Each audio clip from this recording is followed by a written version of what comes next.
I believe it's recording. Center you. Boom. Okay.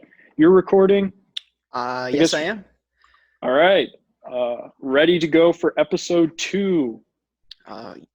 For sure. Let's roll the intro.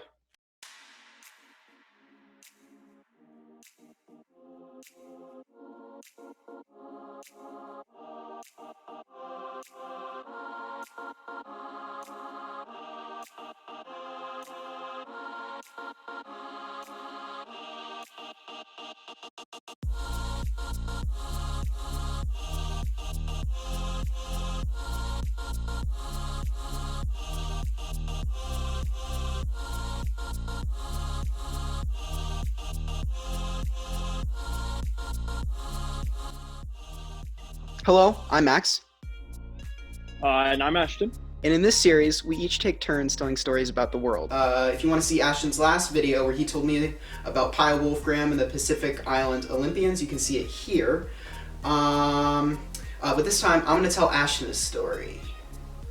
That's right. Let's hear it. So, Ashton, have you ever heard of Albania before? Africa, right? No, it's actually in the Balkans, just northwest of Greece. Sending a picture right now.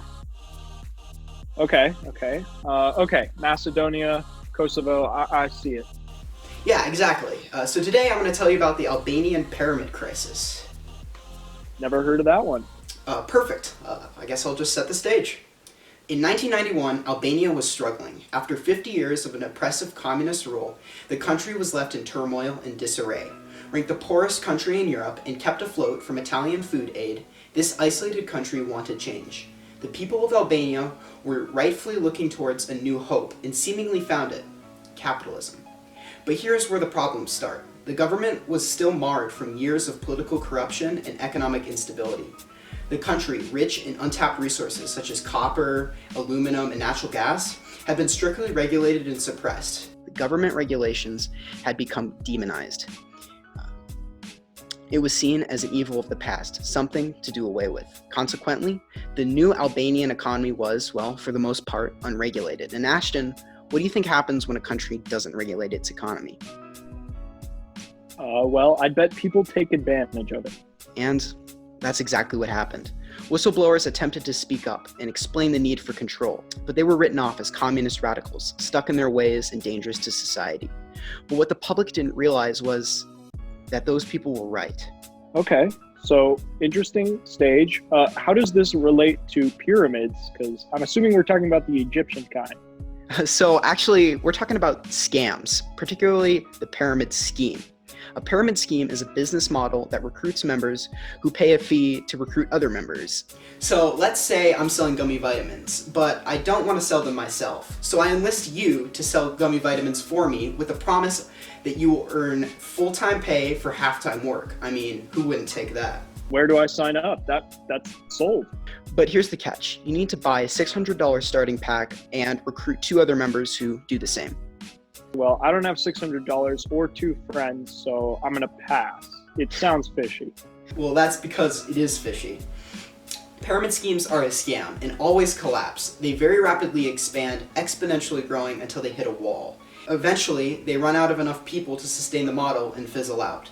But here is the important part. Everyone's money is funneled up to the person on top, leaving everybody else with nothing. This business model is illegal in most every country, well, except at the time, Albania.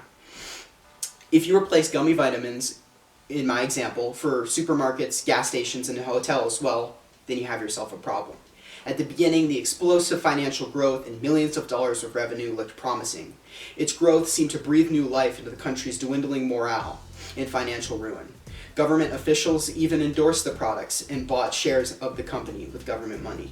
Nobody was listening to the warning signs. In fact, they were suppressed. The country's economic advisor, Fatos Nano, was jailed for speaking out against the system. And in the 1996 Albanian elections, companies like Vifa and Cambry were unfairly supporting candidates that they felt supported them.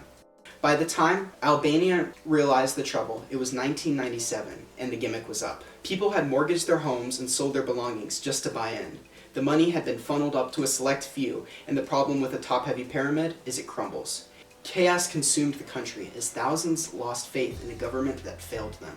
As riots broke out, 500,000 rifles were stolen.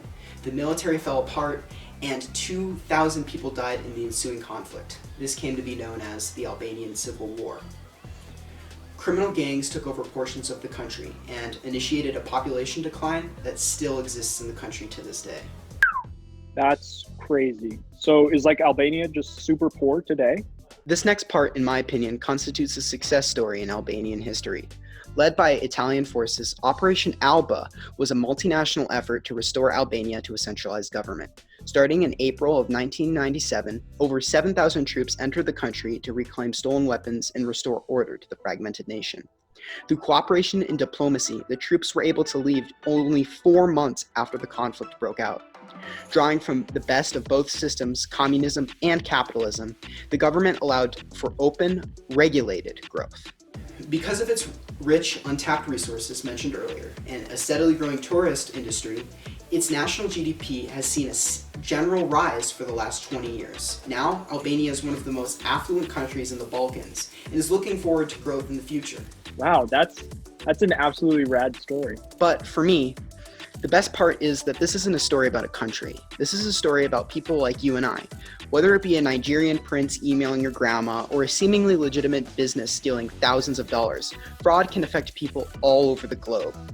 We often expect our government to protect us, but even with vigilant restrictions, things can slip through the cracks. Take Vima Nutrition, which is a prime example of a pyramid scheme founded in Scottsdale, Arizona. Operating under the guise of a multi-level marketing system, it grew into a national corporation with hundreds of millions of dollars of revenue. It took the United States nearly 10 years to pick up on Vima's fraudulent activity, but at that point, the damage had been done. But it doesn't just stop at pyramid schemes. Take Sabtal Hassan, a Pakistani man who operated the double saw Ponzi scheme. He claimed that he could double people's life saving by investing it into the Indian stock market. In just 2 years, he accumulated over $880 million US. When he was finally arrested he was charged for over 30,000 accounts of robbery and jailed for life. I think that the takeaway from all of this is protection. We as a society need to look out for ourselves and those around us. The prospect of unbridled growth and free money is tempting, but it just never works out. I agree, man. Well, thank you for sharing. Yeah, and I'm looking forward to your video next time. Yeah, me too. Okay, see you, man. Yeah, Great. See ya.